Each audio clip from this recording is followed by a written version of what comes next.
a series where we pick a topic in Star Wars lore and dive deep into it while doing ASMR with various items related to that topic.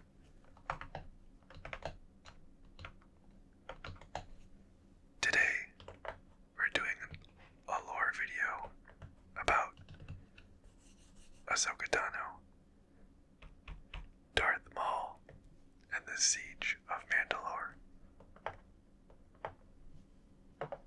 Both the Siege of Mandalore and the events that lead to it are some of my favorite content from the Clone Wars and, if not, all of Star Wars. So I am very excited for this video. Also, I think this is going to be a bit of a long one. Probably the longest one so far out of the 5 episodes. So relax, grab your favorite beverage, or settle down in bed and enjoy. And then just a few general reminders before we begin.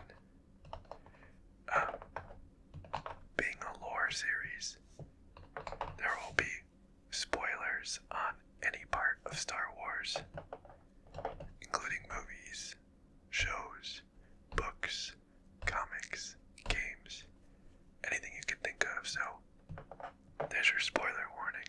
And then also, for now, the lore series is canon only. I will branch out into Legends maybe sometime soon, but for now we're just sticking to canon. Okay, and then before we hop into the lore, I'll give a brief overview of the items and then kind of move everything aside and just focus on one at a time. So here, of course, we have a very natural pick. The Duel on Mandalore Lego set. I ordered this set. I have one new in box. I have one unboxed that I built on the channel a few months ago. And I decided to buy another new in box one just to kind of keep, but also sort of for this series, but the shipper kind of destroyed the corner, but oh well. Anyways, of course this set is about the Siege of Mandalore, so we have 2 Black Series 6-inch figures. Bo-Katan Kryze, who is a big player in all of this, and this is the Mandalorian version, so she's technically quite a bit older in this figure, but ignore that, it's the same person. Of course, Ahsoka Tano, one of the titular characters of this lore video, and this is in her appearance during the Siege of Mandalore. 3 vintage collection figures. Of course, Ahsoka in the same outfit, so,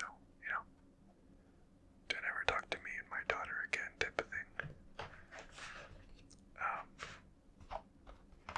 Captain Rex, another big player here. And then Maul. And then I have Darth Maul, the son of Dathomir, which is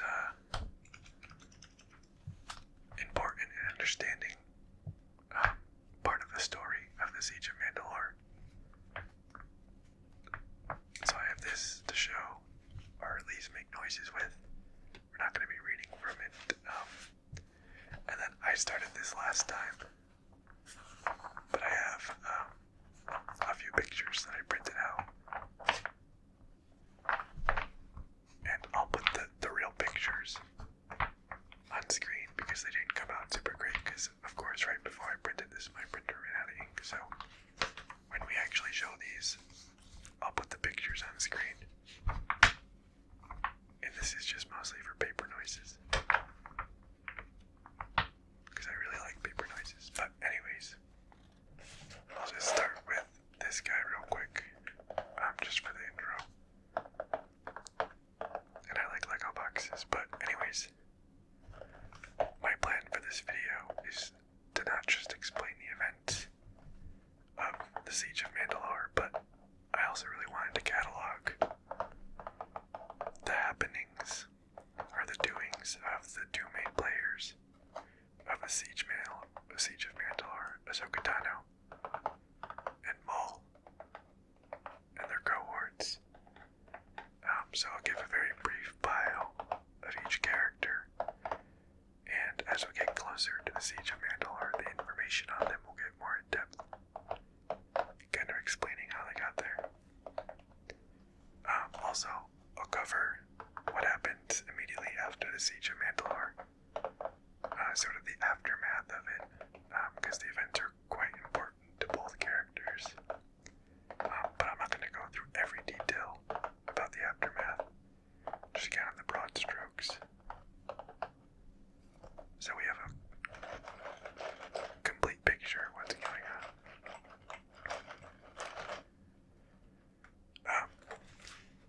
So anyways, let's go ahead and start with Maul. I think it makes the most sense from a narrative perspective, and also technically a timeline perspective, because he is older, and understanding, why Ahsoka decided to join the fight at all. But anyways, let's just focus on Maul for now. So Maul was a Zabrak, and as you can see, had red skin with black patterns throughout, a bald head covered in horns, and an otherwise average body shape and build.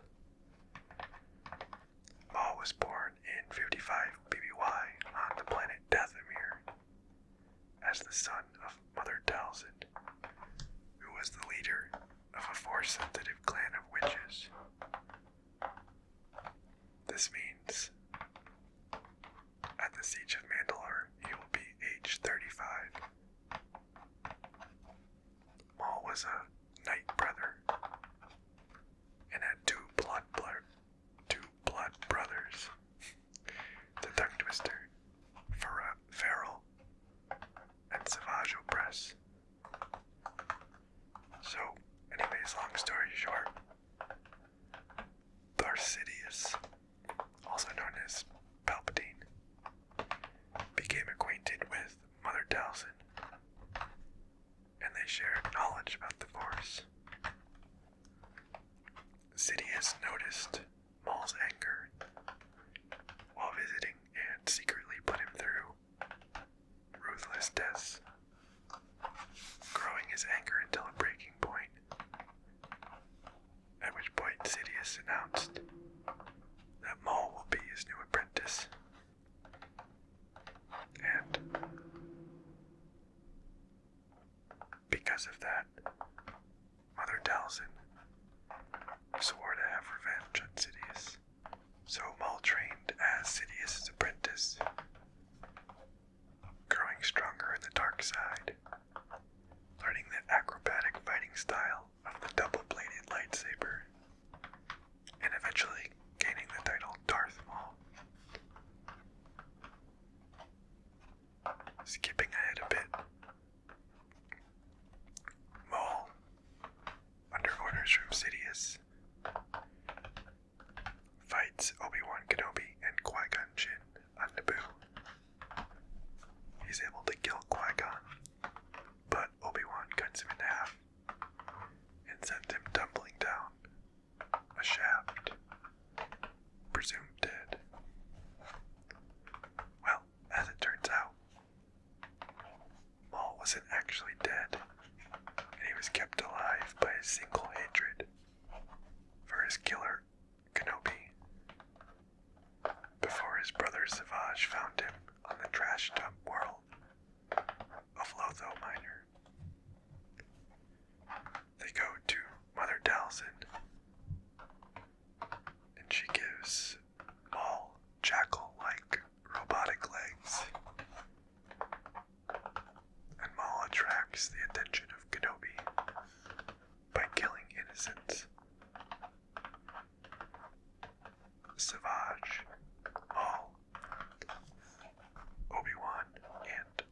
Asajj Ventress, who is Dooku's former Sith assassin, end up in a lightsaber fight, but it ends up in a stalemate, with no one really winning. Then, after going on a rampage across the galaxy, Maul deems himself the master, and Savage the apprentice, and they decide to recruit pirates to build their team.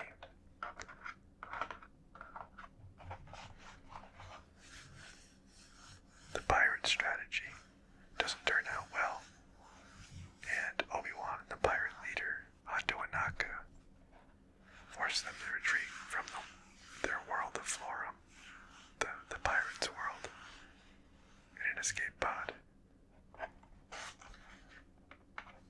And they pass out due to lack of oxygen.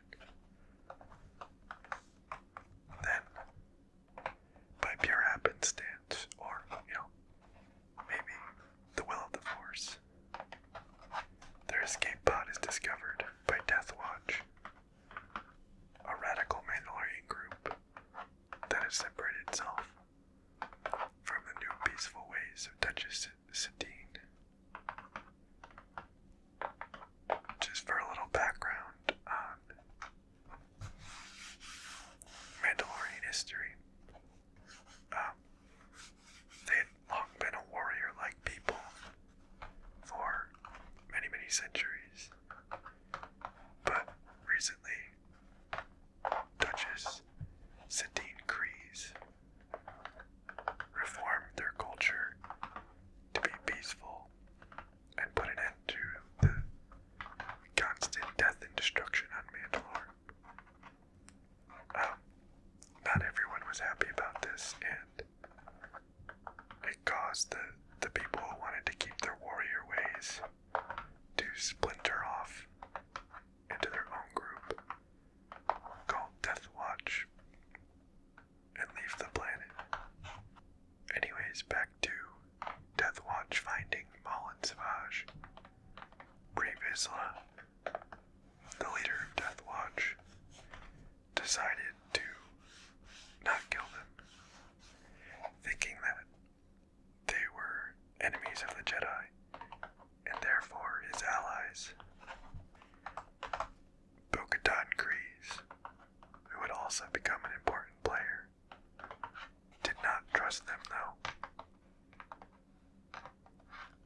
She's also the estranged sister of Satine Kryze, the Duchess. So anyways, let's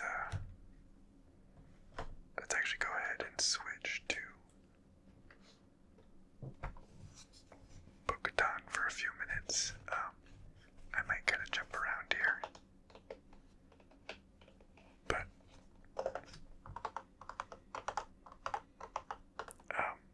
anyways, so Bo-Katan doesn't really like them.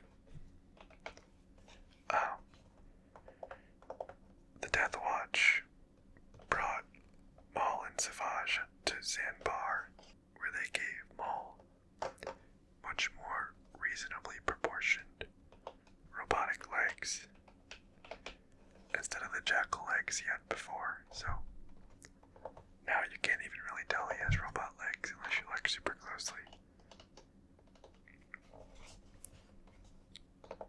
When Maul woke, he revealed that he and Savage were two true Sith Lords, had no ties to Dooku, and sought revenge on the Jedi, especially Obi-Wan Kenobi. Pre Vizsla, having gone against Obi-Wan before, and knowing he is a close friend of Satine, agreed to an alliance with Maul and Savage. Maul informed Savage and claimed that Death Watch would serve them much better than the pirates, because they had a flaw that the pirates did not, that they could exploit, which was honor.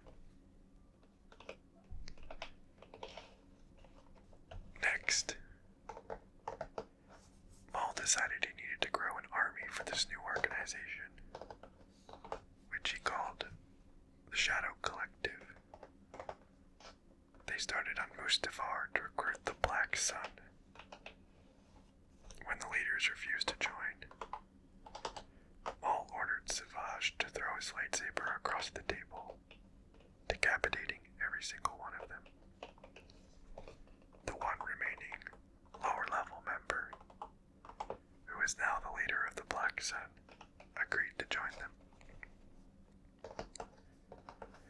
The Pike Syndicate, another crime organization, then said that they didn't want to oppose the Shadow Collective, and joined as well. The group then traveled to Nalhada, home planet of the Hutts, and asked for control of everything in Hutt territory. They were chased out by bounty hunters, but after Bo-Katan and the Night Owls, which is like what she calls kind of like her special forces group, after they flew in and joined them, they pushed back in, interrogated and killed a Hutt named Oruba, and set off for Jabba's palace. And then on Tatooine, the Shadow Collective attacked the Hutt Council and forced them to join. In a comic unrelated to the one that I showed, Maul also approached the Marubas crime family, but it was like a whole thing. They captured him, but not really, and then, he broke out. And at the end of the day, he decided they were just not worth it. Not worth his time, or being in the Shadow Collective, so not much came of that. But with that, the Shadow Collective was finally ready to take Mandalore and began planning their attack on Sundari, the capital city. Also, it's not super important to the narrative, but it's at least worth noting that Mandalore is as a planet, is completely desolate. And like there's no greenery or trees or grass or anything, it's just totally desolate, and all the cities are built inside of large domes. But anyways, Maul and Savage led the army of the Shadow Collective in a direct attack on Sundari. After they after they wreaked havoc, Death Watch, led by Vizsla, swept in to save the day. This is, of course, just the show that they put on to destabilize the Teen's government and give credit to Death Watch.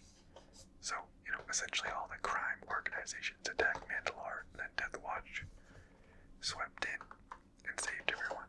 But it was all just a setup.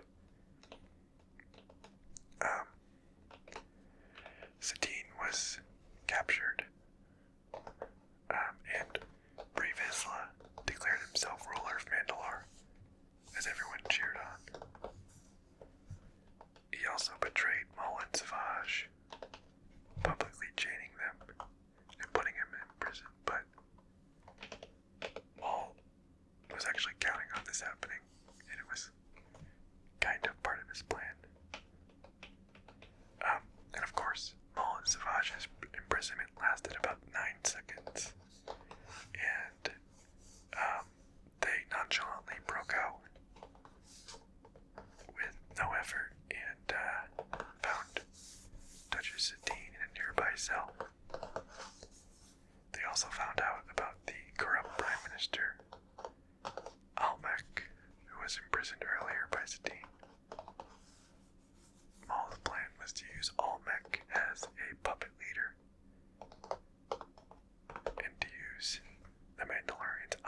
against them and challenged Pre Vizsla to a trial by combat.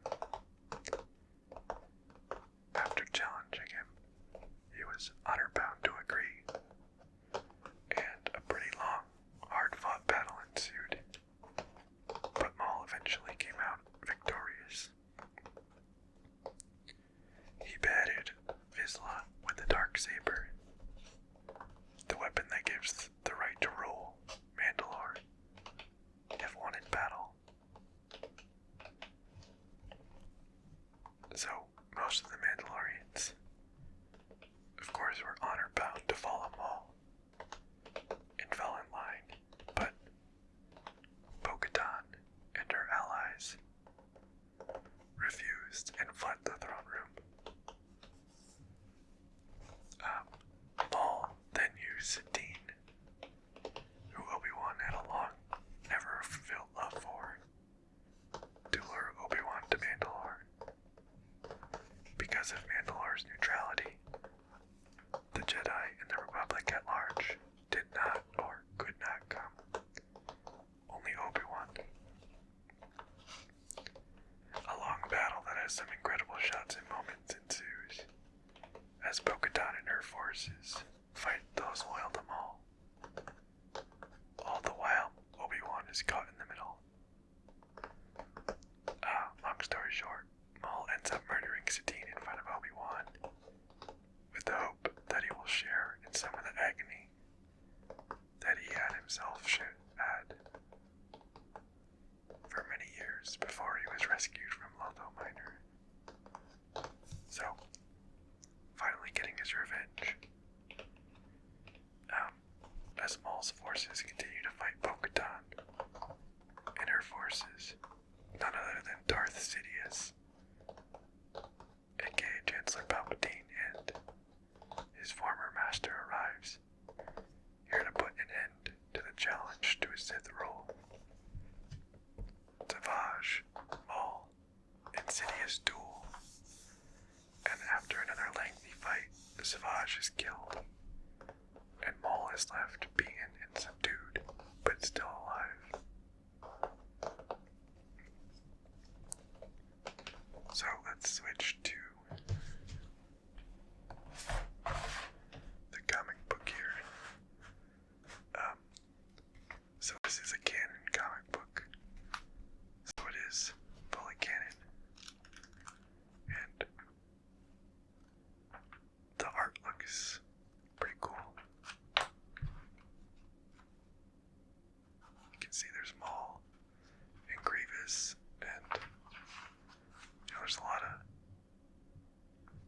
kind of like all the big name bad guys of the prequels are in here, going toe to toe in some fashion, but I'm not going to go through the whole story here because it's reasonably lengthy.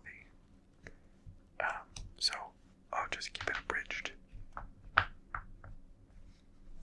what's important to understanding the Siege of Mandalore, so essentially, and also do page turning. So essentially, Sidious and Dooku imprison Maul with the hope that he will escape and lead them to Mother Talzin. And he does escape. Maul contacts Talzin, and she actually predicts the strategy and creates a counter strategy that leads to Maul and his Mandalorians being able to capture Dooku and Grievous. Eventually, after a lot more fighting and back and forth, Sidious does make it to Dathomir and duels Talzin and Maul, and is able to kill Mother Talzin. Maul wanted her to use his life force to fuel her power, but instead, she tossed Maul away, and he was dragged off by the Mandalorians. Additionally, the Shadow Separatist forces. So, Sidious considered the threat to his rule over and didn't end up pursuing Maul any further.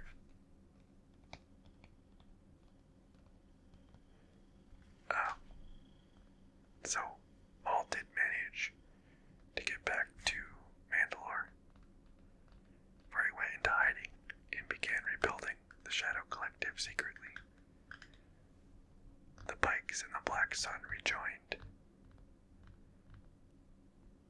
and he also created an alliance with Crimson Dawn, another crime organization that was led by Dryden Voss. Maul continued to rule from the shadows. One operation he conducted with the Pikes was moving spice, which, as we'll see, will become relevant soon. So anyways, if you watched Clone Wars Season 7,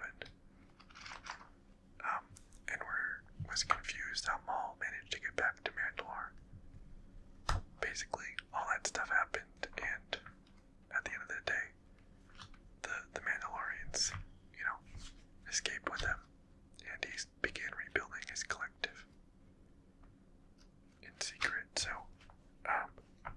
at this point, we'll go ahead and transition to Ahsoka Tano.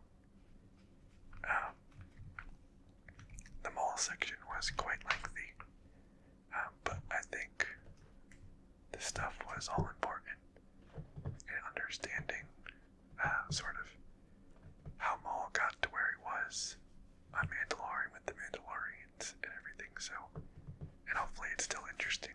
I assume if you're still watching, you're interested in Star Wars lore, so hopefully anything is interesting. Okay, so let's do Ahsoka.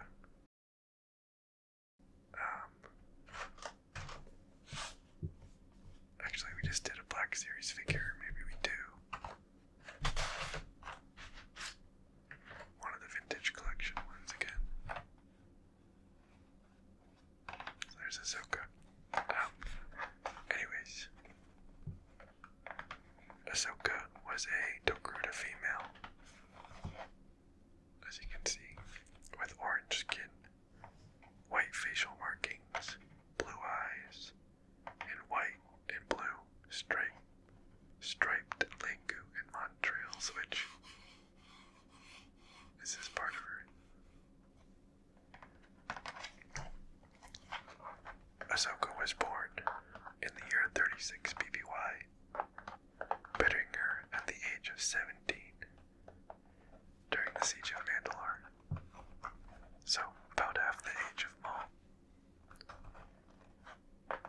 She was 3 years old when she was discovered by Plo Koon and started her life in training in the Jedi Order. In 22 BBY,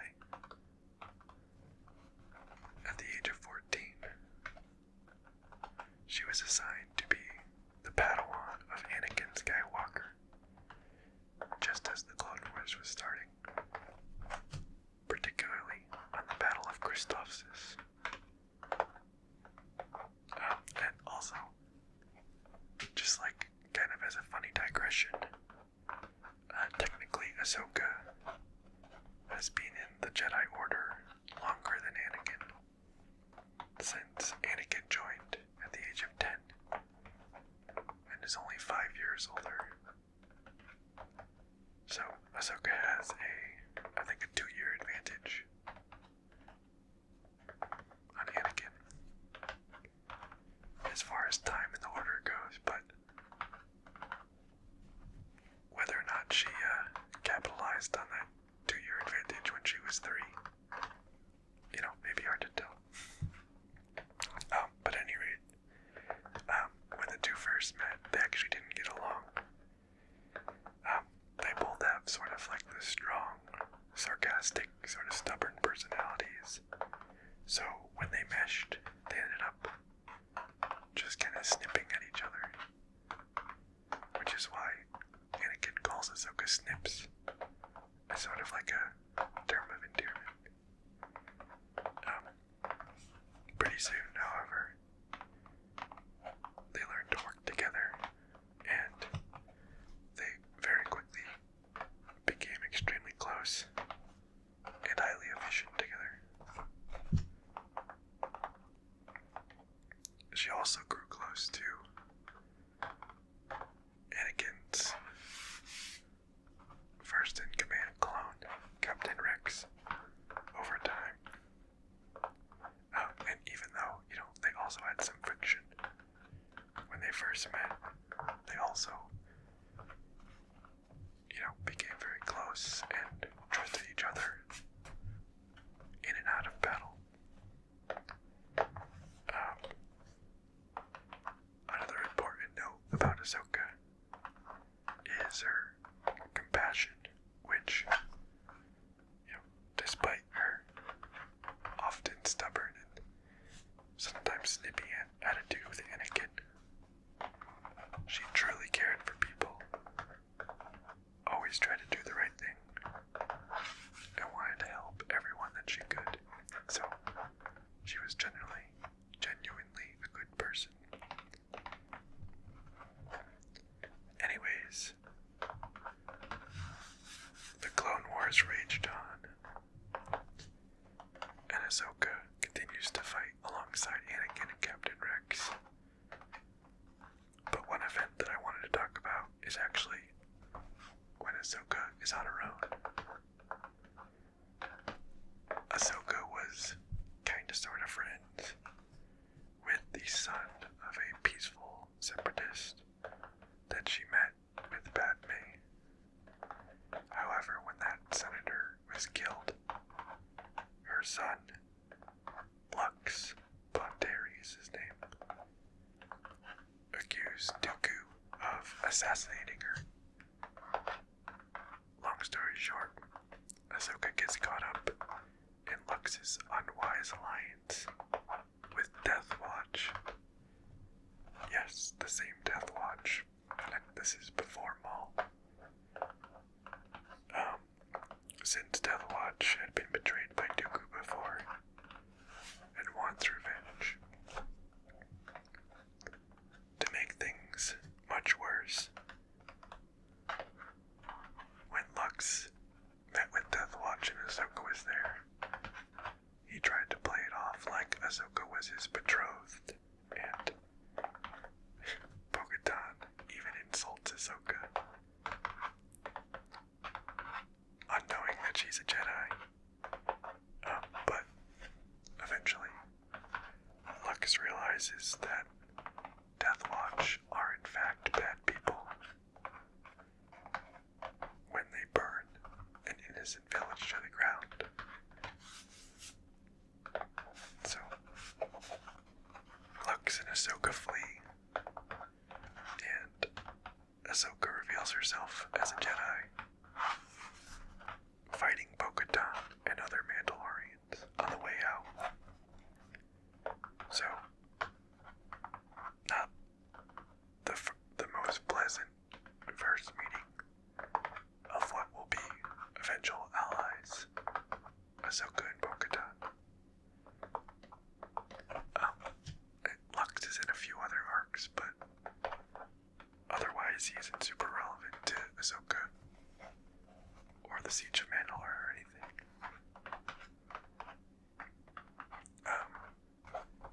Anyways, Anakin, Ahsoka, and Rex continued to grow together and become nearly inseparable until tragedy strikes around 19 BBY, when Ahsoka was framed for murder at Coruscant. No one believed that she was innocent, even the Jedi Council, except for Anakin. She was kicked out of the Jedi Order and then tried by the Republic itself. And Anakin managed to uncover at the last moment that Barriss Offee, who was was once Ahsoka's good friend and fellow Jedi Padawan, had framed her. The Jedi apologized and invited Ahsoka back into the Order, even offering to make her a knight. But she refused and walked away because of their lack of trust in her. After leaving the Jedi Order, she ran into two sisters named Trace and Rafa Martez, and eventually started working with them. They were impressed by Ahsoka's talents, both in combat and as a starship mechanic, but she hid her past, claiming she went to Skywalker Academy. The older sister, Rafa, still didn't really trust her, but Trace did.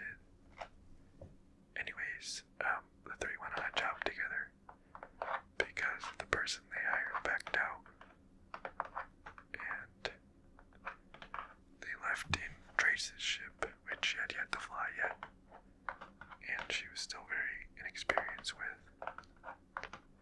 When Ahsoka found out that the job was to deliver spice to the Pike Syndicate from Kessel to Obadiah, she and Rafa got into a debate on what to do and the ethics of it all. Trace, in a panic that the Pikes would betray them and take their ship for no reason, dumped the spice into hyperspace. They attempted to deliver empty crates and almost succeeded, but ended up imprisoned by the Pikes.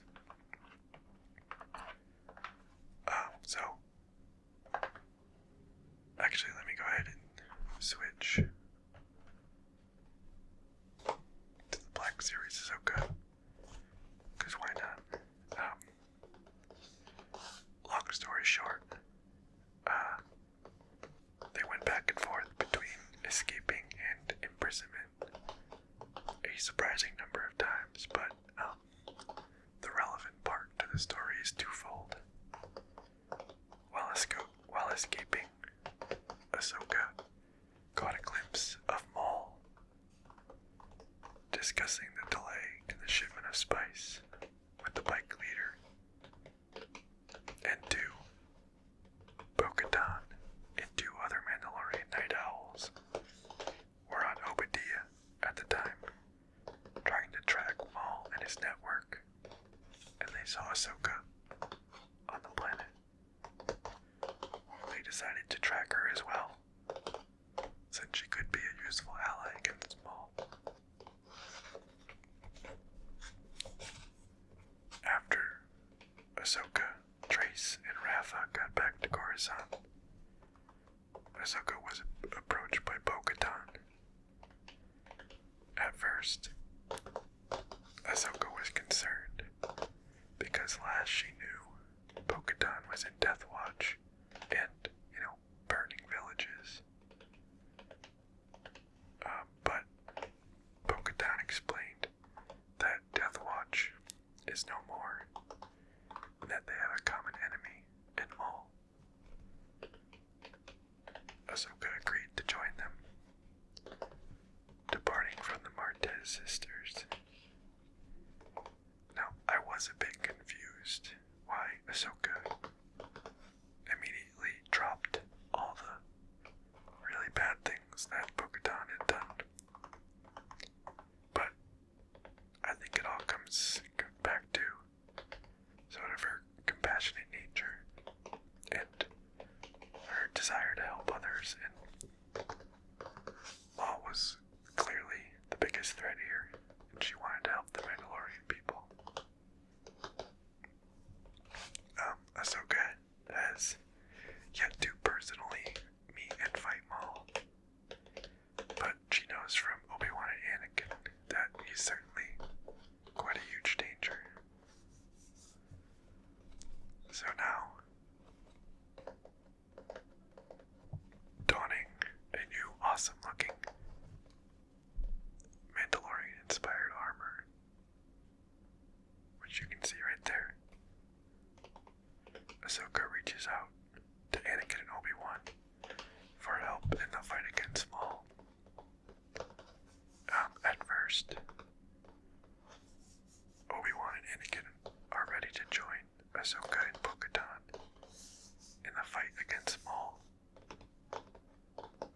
and Ahsoka and the Mandalorian to arrive on the Republic Venator, which, if you don't know what a Venator is, it's just like the capital ship of the Republic. Or the capital ships, the class of ships, like Star Destroyers. When Rex and the 501st Legion found out that Ahsoka has returned, they painted their helmets orange with white markings, like that of Ahsoka, as a sign of respect and excitement that she has returned. Also, Anakin says to Ahsoka, loyalty means everything to the clones.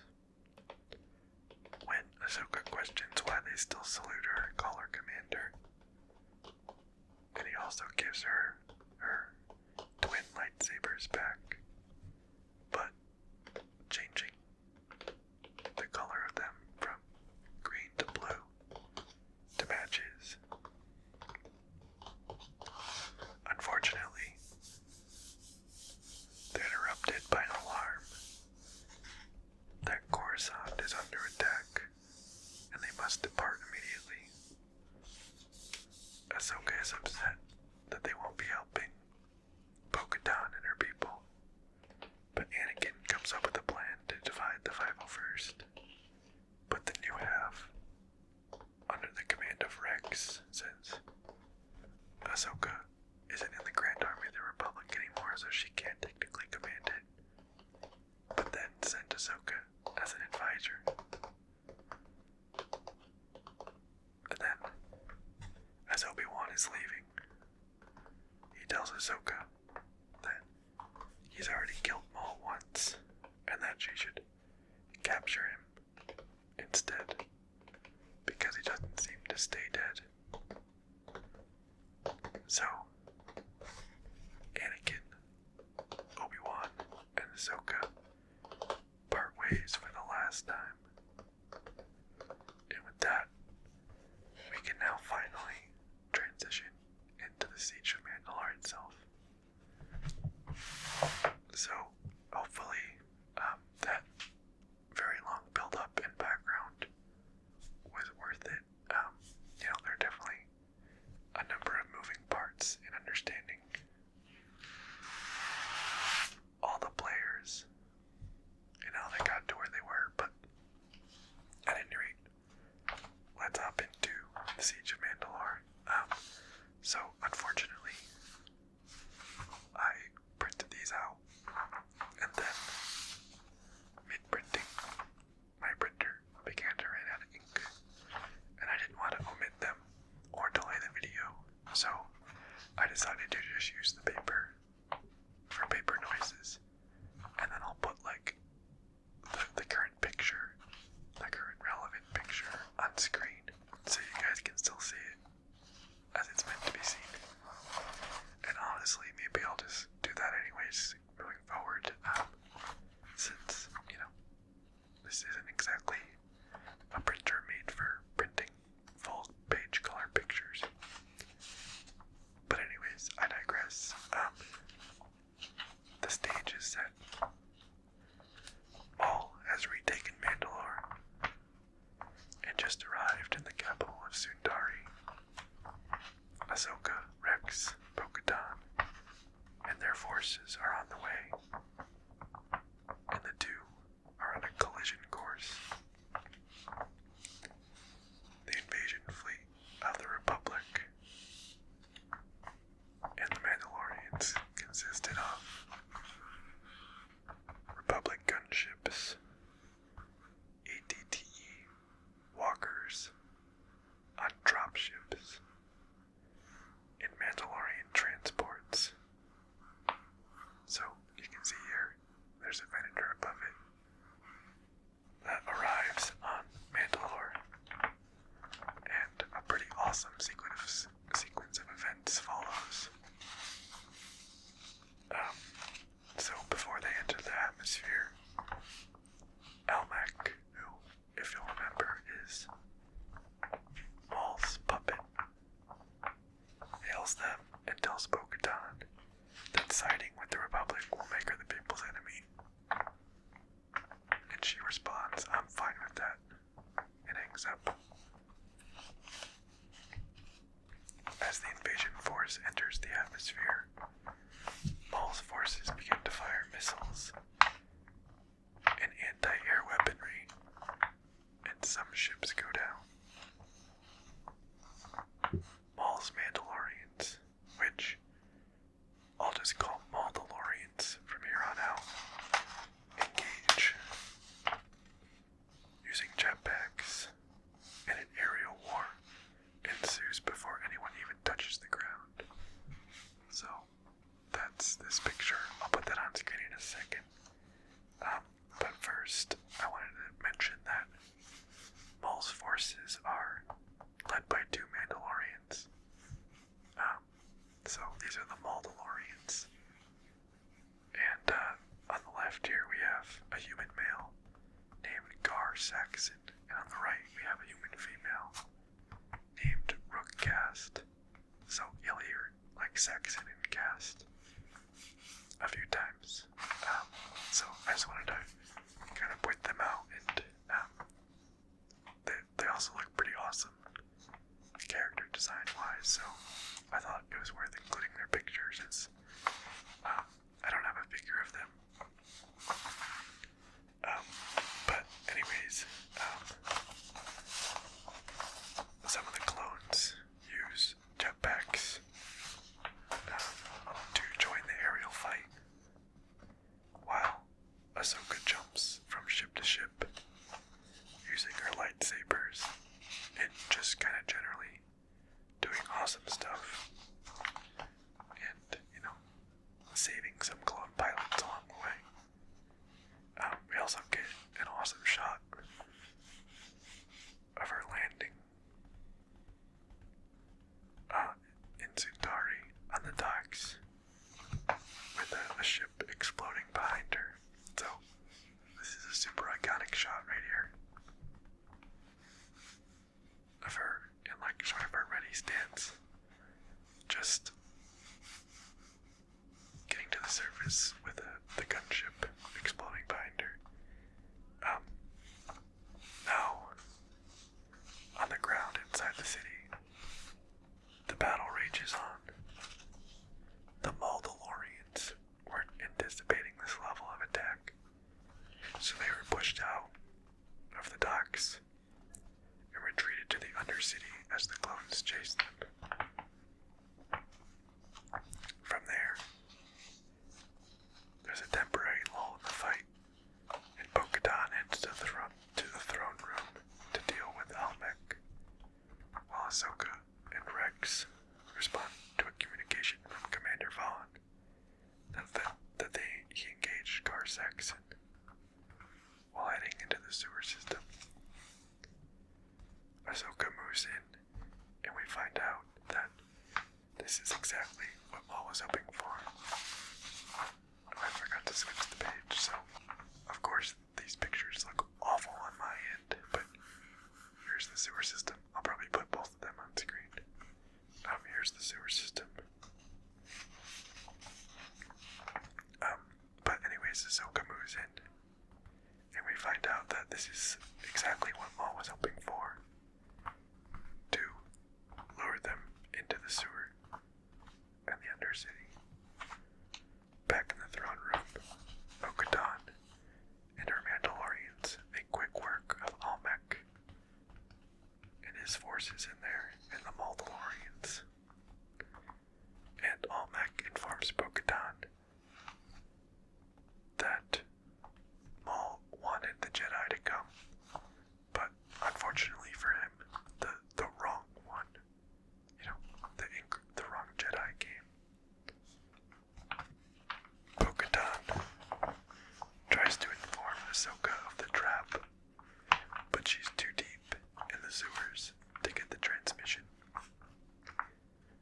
In the sewers, Rook attacks, causing the clones to be scattered and killed, including Commander Vaughn, and leading Ahsoka to an opening where she's surrounded, and Maul finally approaches from the shadows, So that's what you can see in the bottom picture.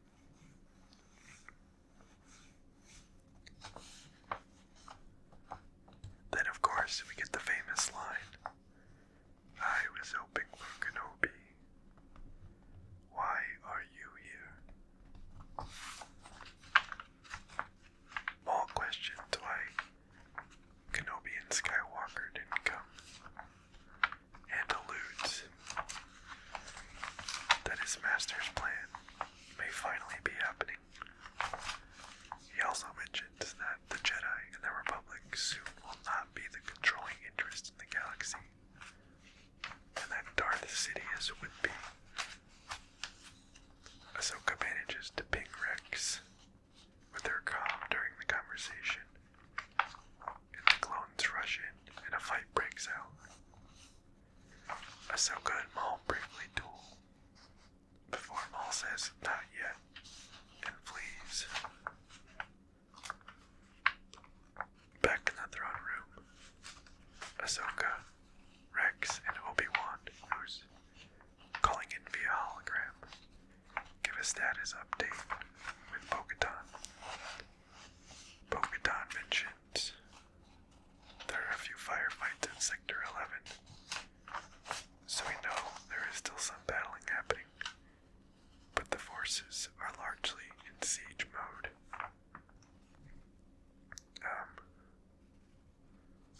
Let's see. Let's switch to something else. How about we do Bo-Katan? Again, just for a minute or two. But anyways, like I said, Bo-Katan mentions that there's still a few firefights happening. So we know there's still a little bit of battle going on here or there. But the forces are largely in siege mode. Obi-Wan also responds to Ahsoka's question about Darth Sidious, who Maul mentioned, and says that the Council suspects that Sidious is the Sith Lord that orchestrated the Clone Wars. And of course they still don't know it's Palpatine. Ahsoka also finds out that Anakin has killed Dooku, and capturing Maul may be the best way to find more info on Sidious. Obi-Wan is off to Utapau, which is, of course, the beginning of the end.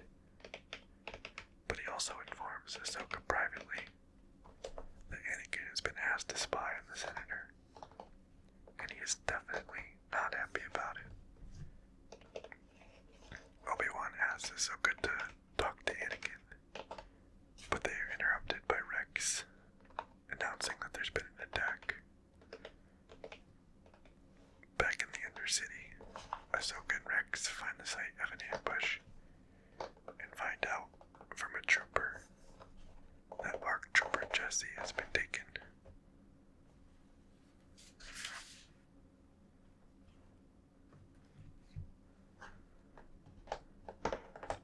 Deep in the sewers, Maul speaks of how clones were all part of the design, and that not even he was made aware of his master's plan.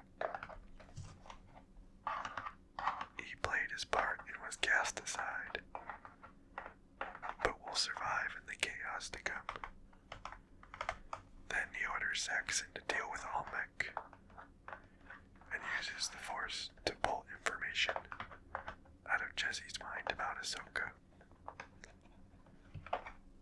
Back in the prison, Almec is telling Ahsoka, Rex, and Bo-Katan about Maul's sense of dread in his visions. Gar Saxon shoots Almec from afar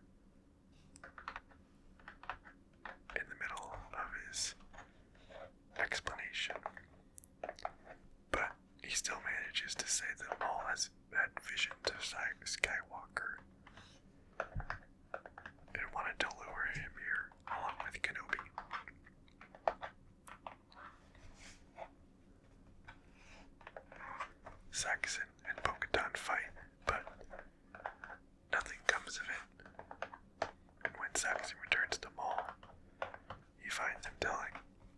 members of the Shadow Collective to go into hiding. He then gives a speech to the Mandalorians, telling them that they need to take to battle, and if they die, they will die as warriors.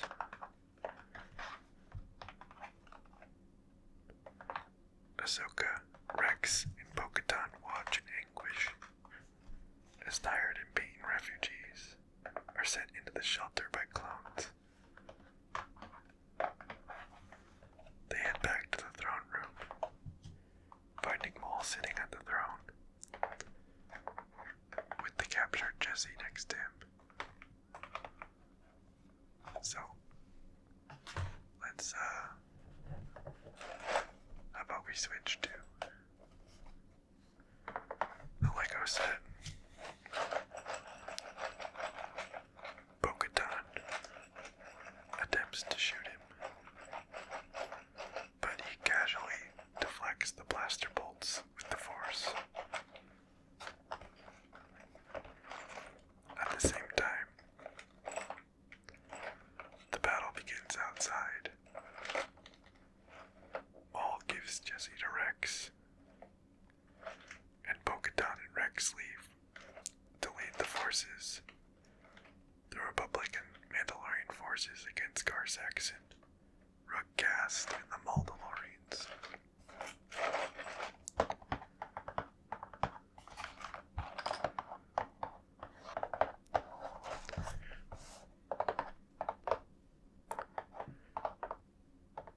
Now armed with the information about Ahsoka that he stole from Jesse's mind, Maul tries to bargain with her to get her to join his side. He claims it's too late for the Jedi and the Republic, which is of course not wrong, and they can't defeat Sidious.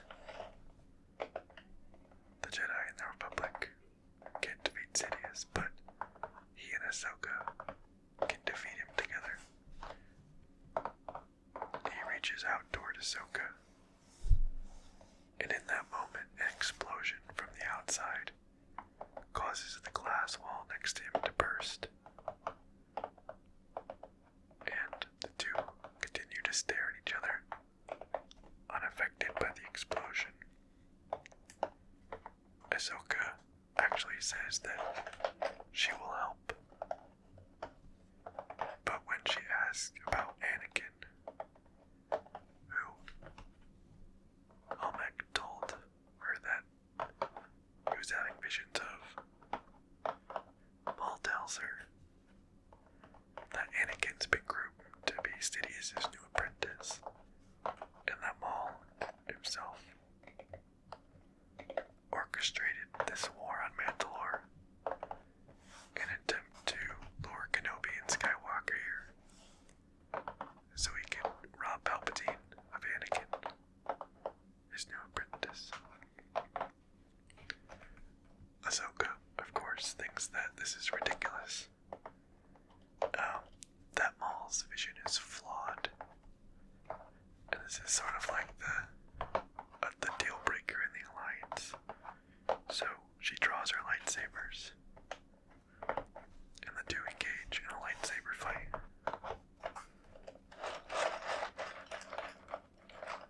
It's pretty awesome to see a double-bladed lightsaber user engage against a dual-wielding lightsaber user. Especially so in the twilight inside the throne room, where the red and blue blades cast glows across their surroundings. So, definitely an awesome fight.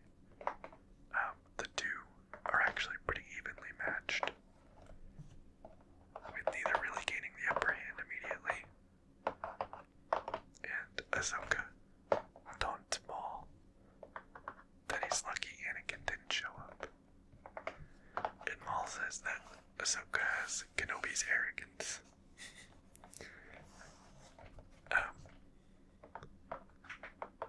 The two lock blades, and manages to roll backwards and perform a kick maneuver, sending Maul crashing out a window. She pursues. All the while, the clones continue the fight against the Mandalorians. The tide of battle is turned in their fight when Bo-Katan and her forces fly in, and the clones push forward on the bridge that they're fighting on. Saxon asks for backup via comm, but Maul declines and tells him to die well. Ahsoka follows Maul up to the scaffolding near the top of the dome of the city, where he's waiting for a ship to escape, and their lightsaber battle continues. Now, while they are precariously balanced on thin beams, Maul's ship arrives, and in the last few moments of the fight, he actually manages to disarm Ahsoka of both their lightsabers. He gives her one last chance to join him. She declines and he lunges. Ahsoka is able to grab the center of his lightsaber and twist around, which sends Maul unbalanced and off the beam. Ahsoka catches Maul with the Force, and he screams to be allowed to die, but the gunships arrive after Rex captured Saxon to grapple Maul and reel him in. He continues to scream that everyone is going to burn and die.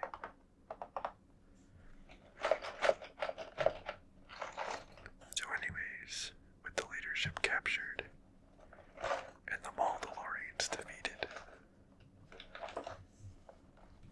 that pretty much wraps up the battle itself.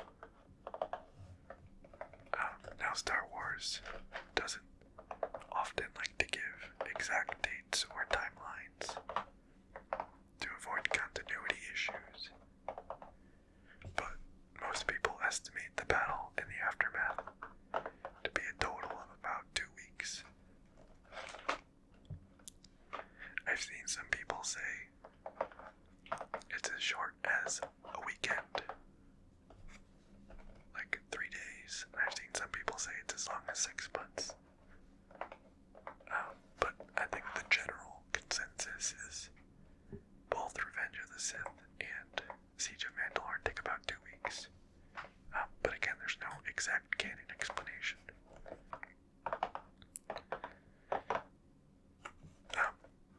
Okay, so that being said, let's now go ahead and jump into the aftermath of the battle.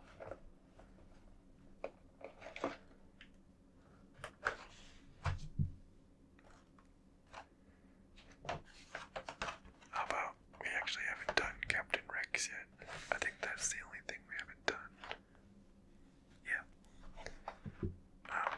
Okay, so here's Vintage Collection. Captain Rex. So, anyways, this is the aftermath now. So, not directly the Siege of Mandalore, but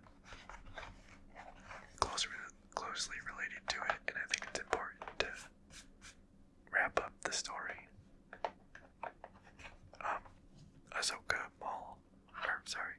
Ahsoka and Rex have Maul in custody, and Bo-Katan has Gar Saxon and Rugcast, and Ahsoka informs the Jedi Council of her success.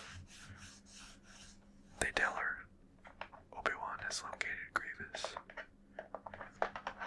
They also imply that something is up with Palpatine, but when Ahsoka inquires further, Mace Windu doesn't tell her because she is only a citizen. Yoda asks if she has a message for Anakin, but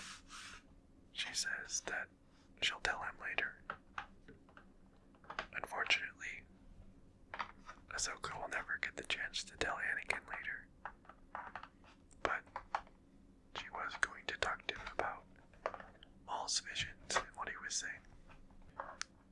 So, anyways, the Mandalorians imprisoned Maul in a special vault made for Force wielders, hand him over to the Republic, and the Republic forces depart on the Venator.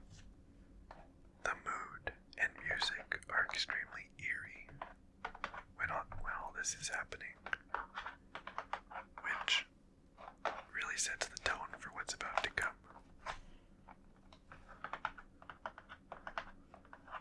Now in hyperspace, Ahsoka hears what is happening to Anakin through the Force, and Palpatine issues Order 66, activating the clones' inhibitor chips and forcing them to kill her Jedi. Ahsoka approaches Rex to say that something terrible has happened, but as she talks to him, he struggles as he raises his blasters and shakes, trying to resist. He does open fire on Ahsoka, unable to resist, but he manages to tell her to find Fives, a clone trooper of the 501st, who had begun to uncover the plot of the inhibitor chips before he was killed. Ahsoka flees and releases Maul to create a diversion, and he tells her how he wasn't aware of this plan. But turning the Jedi's army against them is brilliant. While Maul wreaks havoc across the ship, and he even gets his own hallway scene that people call the Maulway scene. Ahsoka accesses information about Fives and the inhibitor chips, which, if you're not familiar, essentially from birth, the clones had a chip planted in their head. So they had Order 66 to kill the Jedi programmed into them, so Palpatine could flip a switch, and regardless how loyal they were, or how much they'd grown close to their Jedi, they would be forced to attack them. Ahsoka manages to isolate Rex, stun him, get him into a med bay, and through a combination of the scanning equipment and also a bit of the Force, his chip is located and removed. Ahsoka and Rex flee the attacking clones, while Ahsoka blocks blaster shots, and Rex uses his blasters on stun. Meanwhile, Maul heads to the hyperdrive room and just destroys the entire thing, causing the ship to drop from hyperspace. Ahsoka and Rex head for the hangar, where they see clones led by ARC Trooper Jesse waiting for them. Ahsoka and Rex have a heartfelt discussion, where Ahsoka says she does not want to kill them, any of the clones, even if they are ready to die. So Ahsoka and Rex try to trick Jesse and say that Ahsoka is no longer a Jedi, and thus not marked for termination. And Jesse does consider it at first, but eventually decides that's wrong, and that Rex is treasonous, strips him of the rank of commander, and attacks. Maul also shows up in the hangar bay and makes a run for a shuttle. Ahsoka tries to stop his shuttle with the Force, but she eventually has to give up and allow Maul to escape, because Rex had come under fire and she had to come to his aid. The two continue onward through the hangar under fire, looking for a ship as the Venator gets closer and closer to the planet below.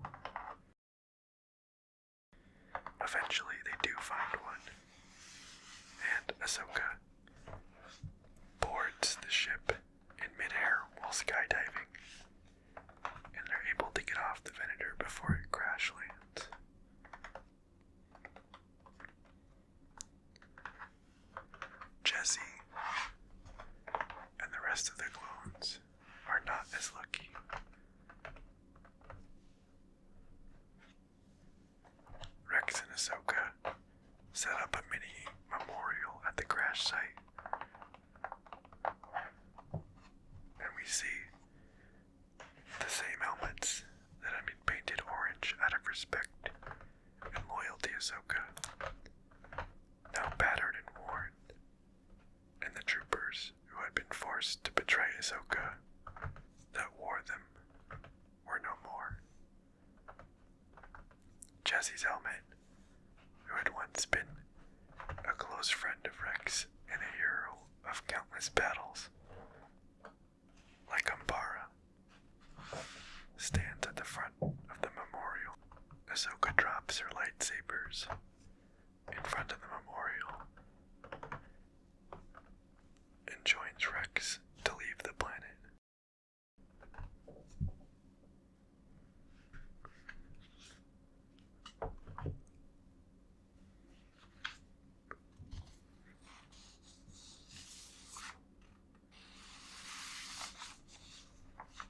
In the final scene of the Clone Wars,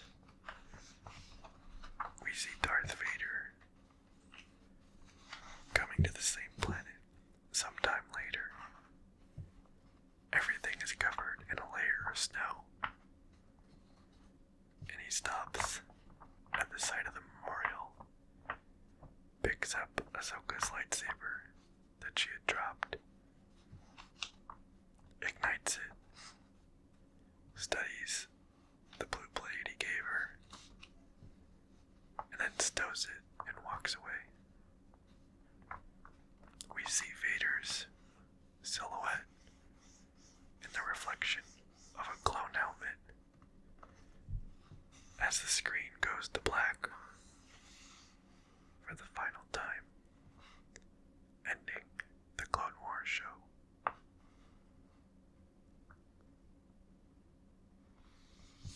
So, that's a very somber note to end on, but I don't know about you guys, I absolutely love the Siege of Mandalore and all the content that goes along with it, and even like all of the Mandalorian content with Maul before it, I think is all super incredible. So let me know what you guys thought of the video. Did you enjoy it? We're 5 episodes into the lore series, so let me know if you have any feedback on if you want anything changed or done better, or the format changed. If you made it this far, definitely leave a comment down below if you like the format, or you want something else tried out. But anyways, I hope you guys enjoyed, and I hope you like the Siege of Mandalore as much as I do. If for whatever reason you still haven't watched it, highly could not recommend it more. And if you want to keep watching more lore ASMR, I'll put a link down in the description below to Cad Bane, character bio of Cad Bane that I did recently. So go check that out if you want more lore ASMR. But anyways, guys, as always, I hope you've enjoyed. Thanks for watching. Bye.